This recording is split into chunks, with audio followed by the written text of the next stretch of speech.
Mais um dia, né, profissional? Hoje nós vamos continuar falando sobre a questão do suicídio, porque é um tema muito relevante e, infelizmente, muito atual, né? E uma das coisas, né, que a gente começou falando, né, no nosso primeiro estudo, professor, é que Jesus veio para trazer vida e vida com abundância. Mas antes disso ele fala, né, porque o ladrão vem para matar, roubar e destruir, né? E muitas vezes nós vemos esses elementos, né? Quando Jesus está falando assim, ele está combatendo a um religiosismo vazio, sem essência, né? E muitas vezes nós vemos esses ladrões, né? Matando, roubando, destruindo, tirando a esperança das pessoas, né? Embora nós sabemos, né, que o ser humano tem o livre-arbítrio, nós entendemos que o suicídio ele é algo que desagrada o coração de Deus, né? Por que desagrada? Porque Deus é Deus de amor, é Deus de esperança, é Deus de vida. Ele deu o seu Filho para que nós pudéssemos ter vida, e como já afirmamos, vida com abundância, né? Mas, infelizmente, muitas vezes as pessoas tomam caminhos errados e ideias erradas, né? Porque há caminhos que o homem parece ser bom, mas o fim não é tão agradável. Então nós temos que entender, por isso nós temos que resgatar também uma religiosidade sadia, não é, professor? Isso. Pastor, eu vejo assim, no domingo passado a gente enfatizou muito a questão, né, que realmente que nós temos que tolerar a pessoa que suicidou, aquela condenação que vai para o inferno é algo muito errado, não devemos julgar. Mas, por outro lado, também, nós não podemos cair no outro extremo. Liberou geral quem quer suicidar, se suicida. Sim. E há um caso interessante que eu achei aqui, pastor, que é um indivíduo que pensa na morte, mas não assim no sentido de suicidar, que é Paulo, né?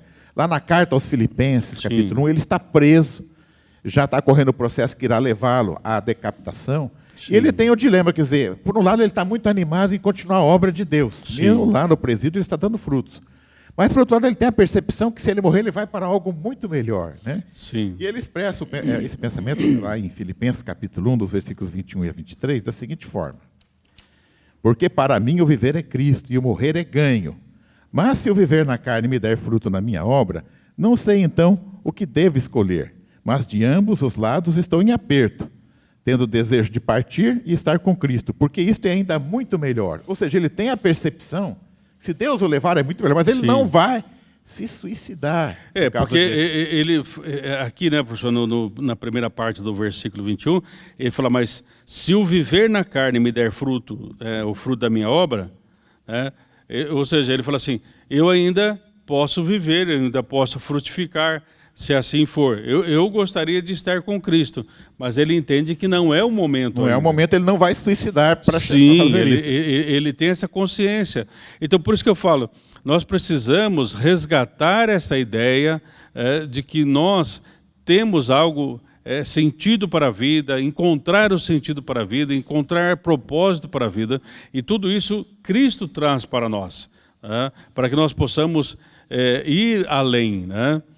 Tem aquele autor, Viktor Frankl, que ele teve no campo, né, de Auschwitz, ali, aquele campo que parecia um campo de morte, mas ele usa uma expressão assim, que ele falou assim, eu não vou para o fio, né? Porque no campo de concentração ali, passava-se uma cerca, né? E nessa cerca tinha eletricidade. E muitas pessoas, assim, olha, eu vou lá me grudar no fio, né, tal, e morrer já de uma vez, e já elimina esse sofrimento, né? E o Viktor Frankl, mesmo diante daquela situação, depois, graças a Deus, ele saiu daquela situação, né, e se tornou realmente um psiquiatra, um psicólogo, enfim, procurando ajudar muitas pessoas, mas ele determinou isso, falou assim, eu não vou para o fio, né? Embora o fio fosse uma solução imediata para o alívio do sofrimento, ele falou assim, não, eu vou procurar uma outra alternativa. Eu vejo que isso que é importante, a pessoa ter um objetivo, né? O objetivo dele é falar, eu quero sobreviver. Então, ele tinha um objetivo, né? Isso ajudou a se manter. Porque aí, professor, o Viktor Frankl, mesmo no seu livro, ele conta uma outra história de um soldado que havia sido capturado junto com os demais lá na Guerra do Vietnã, E aí, então, os soldados prometeram, né, os Vietcongs, se você nos ajudar, nós vamos soltar você, tal, né? E aí, então, o que aconteceu? Ele se tornou uma pessoa não grata em meio aos amigos, né, porque ele se tornou, entre aspas, ali um X9, um traidor, enfim. Mas aí chegou um certo momento que ele percebeu que ele não iria ser libertado. E diz que esse homem ele fica num canto, isolado ali e tal, ele passa a não comer, não beber, enfim. Deu uma semana, professor, ele morreu. E aí, então, a análise que se faz dessa história é o seguinte: ele perdeu totalmente a esperança. Então, o que nós precisamos é entender, como diz a palavra, que Jesus é a nossa viva esperança. E eu sempre, eu estou enfatizando, professor, isso é uma percepção que eu tenho tido ultimamente, que é assim, porque muitas vezes nós também classificamos esperança assim: espera que vai dar tudo certo. Eu estou entendendo hoje, professor, diante de tantos dilemas da vida que nós muitas vezes enfrentamos, que a esperança é força para que eu possa continuar a caminhada, independente da circunstância. Para que nós possamos ter força para continuar essa caminhada, não como andarilhos, porque nós temos andarilhos, mas como peregrinos. Porque o peregrino ele tem um objetivo, ele tem uma meta, ele pode saber que talvez as dificuldades venham, mas ele sabe que ele está caminhando rumo realmente à presença de Deus. Neste momento, pastor, eu me lembrei do Salmos 23, versículo 1, que diz assim: o Senhor é o meu pastor e nada me faltará. Sim. Eu vejo assim, a pessoa que atingiu esse estágio, né, de dizer assim, nada me faltará, se eu tenho Deus no coração, eu tenho tudo. Sim. É maravilhoso essa passagem, mas o grande problema nosso é que a gente não consegue manter aquele ponto culminante de Salmos 23, né? Então, o próprio Davi que escreveu esse Salmo, a gente vê em outras passagens que ele está arrebentado, né? Está assim. Sim. Então, quer dizer, então nós temos que entender isso. Então, muitas vezes fala, mas o indivíduo não era um cristão, ele não tinha fé? Sim, mas nós temos os momentos, né? Se a gente conseguisse viver esse versículo 24 horas por dia, todos os dias, nós não teríamos nem que tratar esse assunto aqui, mas nós temos as nossas oscilações, né, pastor? Mas aí, na continuação do Salmo, né, professor 23, que o senhor cita aí, Davi, ele fala assim, ainda que, sabe? Porque aí, esse ainda que acontece na nossa vida. Abacuque passou por isso, ainda que a figueira não floresça, o salmista também, ainda que os montes se transtornem, ainda que a terra trema, né? Então, infelizmente, na vida nós temos o ainda que. Até esses dias nós comentamos e falamos sobre as estações da vida. Então, assim como nós temos aí o inverno, o verão, primavera, outono, né? Muitas vezes na nossa vida nós temos essas estações. Nós temos muitas vezes um momento assim do outono, onde parece que não sobra pedra sobre pedra, parece que está tudo seco, parece que não tem mais vida. Mas aí nós temos outra estação, que é a primavera, de repente começa a florir de novo, brotar de novo, os aromas aparecem, enfim. Mas uma coisa que nós temos que entender, como Davi fala assim, ainda que eu ande pelo vale da sombra da morte. É interessante essa expressão, professor. Tem um autor que trabalha isso de uma maneira que me surpreendeu muito, porque ele fala assim, só existe sombra porque existe luz. Então, no momento que você estiver andando pelo vale da sombra, lembre-se, tem sombra porque tem luz. Então, procure olhar para o lado da luz, para o lado de Deus. Amém, amém. Pastor, essa semana, enquanto eu entrei na internet, dei uma passeada lá. Sim, né? navegou. Naveguei, né? Não afundou, não, navegou. Eu coloquei lá assim no Google, pastor, padre e suicídio. Você já cai lá, então você tem padres que suicidam. Né? Tem. Aí você coloca lá, pastores e suicidas. Tem pastores que suicidam, né? E aí eu encontrei um caso, pastor, que me chamou a atenção, é de um pastor americano chamado George Wilson, né?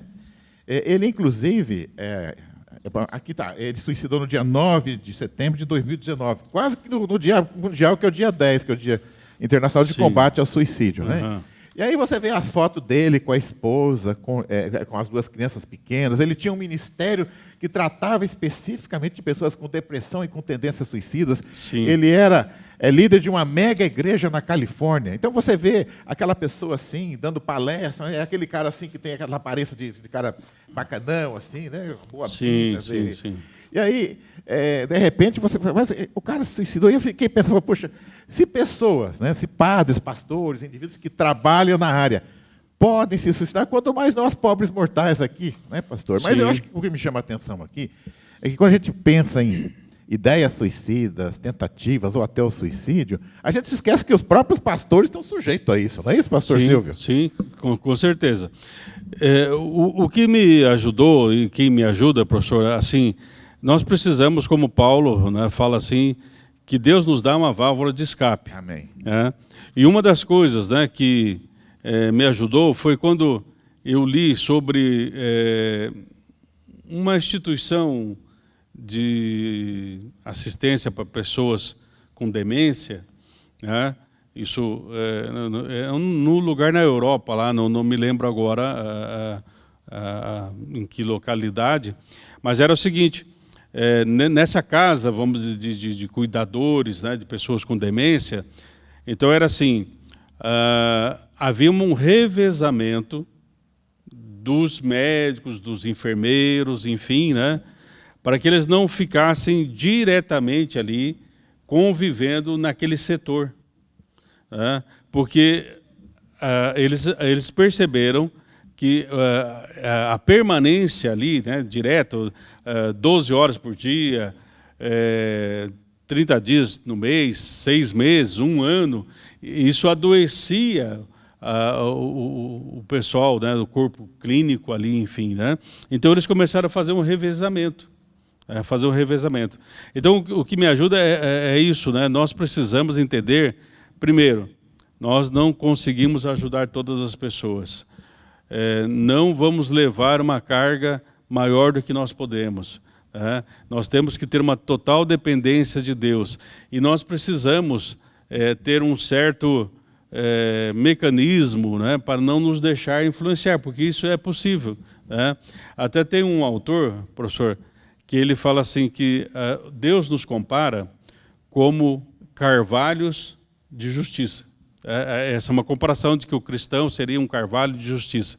E então ele fala assim que o carvalho, ele tem uma seiva tão forte, quer dizer, internamente a seiva dele é bem forte e tal, que o parasita, né, essas outras árvores parasitas não conseguem chegar nele.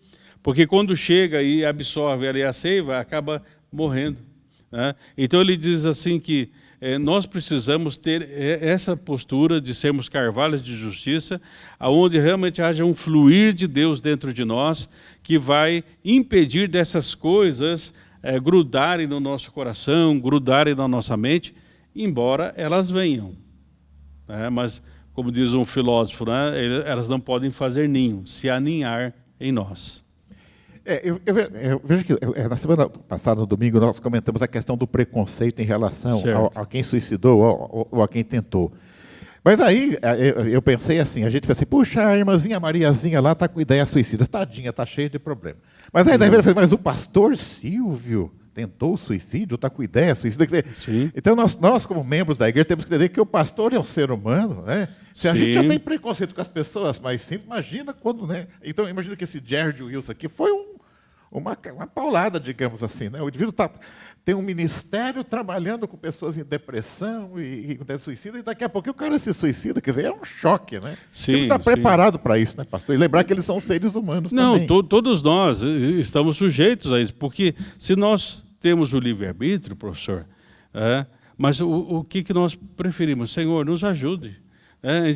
Então, uma das coisas assim que a gente tem que reconhecer como ser humano, que nós somos frágeis, fracos e mortais. Nós temos essa fragilidade. Por isso, eu gosto daquela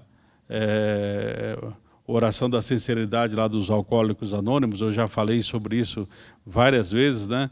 Que ele fala assim que ele pede a serenidade para que ele possa lidar com aquelas situações que não podem ser mudadas. Nós precisamos de serenidade. Existem coisas que não vão mudar. A gente já falou, por exemplo, a morte de uma pessoa, até os antigos diziam, né, não adianta chorar pelo leite derramado, derramou, vai lá, limpa, enfim, e peça a Deus que te dê condições de ter um outro leite, mas aquele leite já foi. Né? Outros ditados, né, populares, águas passadas não movem moinho. Né? O grande problema é que nós precisamos de uma renovação da nossa mente. Nós temos uma mentalidade bíblica. Professor, só falando, abrindo aqui também um parênteses, o que me chamou a atenção, né, no livro de Romanos, no capítulo 8, né, onde nós lemos no versículo 6, na Bíblia, versão internacional, a nova versão internacional, ela traz essa ideia bem clara, né? Porque na minha tradução aqui, que é a revista atualizada, ela fala assim, ó, porque o pendor da carne dá para a morte, mas o do espírito para vida e paz. Né? E aí, então, na tradução, versão internacional, fala assim, mas a mentalidade carnal leva à morte. Mas uma mentalidade voltada para o Espírito traz duas coisas, vida e paz. Então, uma das coisas que precisamos, né, estar trabalhando, porque muitas vezes não é falta de fé, professor. Não, porque o fulaninho lá está com um problema lá, está querendo se matar, ele não tem fé. Não, muitas vezes o problema não é questão da fé, é uma questão da renovação da mente. Porque esses dias eu comentei num grupo aqui, porque assim, o novo nascimento, professor, ele é instantâneo. Mas depois nós entramos no processo da santificação, nessa caminhada. E nessa caminhada haverá setas das dúvidas, haverá setas de medo, de insegurança. Pelo deserto. Passar pelo deserto, passa pelo fogo, passa por tanta coisa. Mas eu tenho que entender, Deus está comigo. Pastor, o senhor chamou a atenção para um ponto aí. Nós temos que...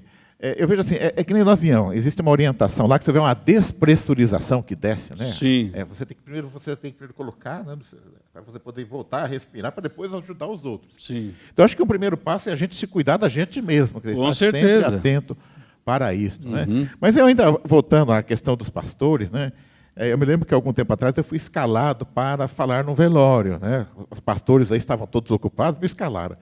E eu, assim, senti um peso, sabe, pastor? E aí, um dia o senhor falou para assim, essa semana eu cuidei de 3 velórios. Eu falei, nossa, tem que estar muito inteirão, né, pastor? Então eu vejo assim, vocês, pastores, têm um desafio muito grande, porque os irmãos não compartilham todas as alegrias, mas com certeza 100% das tristezas. Então, sim, existe essa carga, né? Então eu volto a dizer, quer dizer, vocês têm que estar muito bem preparados, né? Estar com essa renovação em dia, porque senão não dá, pastor. Eu, sinceramente, se me chamarem de novo, eu vou cumprir o meu dever, mas que eu sentia um peso muito grande, eu senti. Com certeza. Né? Por isso, professor, voltando a essa ideia de uma mentalidade que pende ou vai para o lado do espírito, tem um autor, né, que ele escreveu, e hoje ele tem vários livros, né, porque aí começa... Mas ele começou a perceber isso, né, na comunidade. Né? Então, os livros dele, por exemplo, tem assim, liderança saudável, espiritualidade emocionalmente saudável, uma igreja emocionalmente saudável. Então nós precisamos disso, né? de também lidarmos com estas questões, né? Do nosso espírito, da nossa mente, porque a vida abundante ela vai ser para todas essas áreas. Porque muitas vezes nós vemos uma enfermidade física, né, digamos, vamos usar essa expressão, me perdoem, mas tem ali uma ferida no corpo, então você fala, Senhor, cura e tal. Mas muitas vezes essa ferida é na mente, é na alma, nós não estamos vendo, mas falou, Senhor, esteja curando, eu tenho que reconhecer isso. Então, nós estamos nesse processo de santificação, há dores, há dificuldades, assim como esse pastor, né? Todos nós passamos também por momentos difíceis, né? O senhor falou de velório aí, teve um momento numa igreja aí que em 6 meses foram 16 velórios. Tivemos um período de muitas mortes, agora deu uma acalmada, mas passamos 16 velórios naquela época, né? E é uma situação difícil. E além disso, professor, tem um autor que eu acho, e ontem eu comentava isso com a Claudete, né? Que é assim, Ele faz uma comparação. No Antigo Testamento era assim: se o senhor tocasse num cadáver, entre aspas, não é pecado, mas você ficava impuro e você tinha que se afastar, ficar 7 dias isolado, enfim, né? E esse autor ele fala assim: tem algumas coisas que não são pecado, não é pecado, mas ele fala é tocar em morte.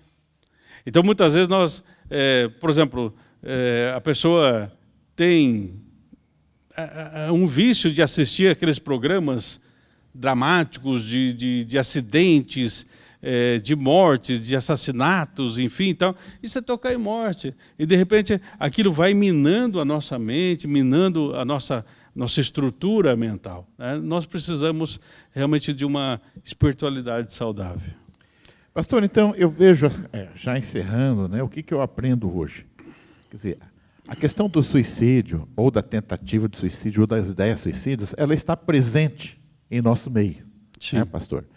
E aí, como o senhor bem enfatizou, nós temos que renovar nossa mente em Cristo a cada dia para sermos saudáveis. Sim. E esse ser saudável, eu vejo que tem uma finalidade, é que você aí estará apto para cuidar do outro. Né? Sim. Quem está doente tem dificuldade de cuidar do outro que também está doente. Né? Sim. Então, que tenhamos uma vida saudável, renovando a nossa mente em Cristo a cada dia.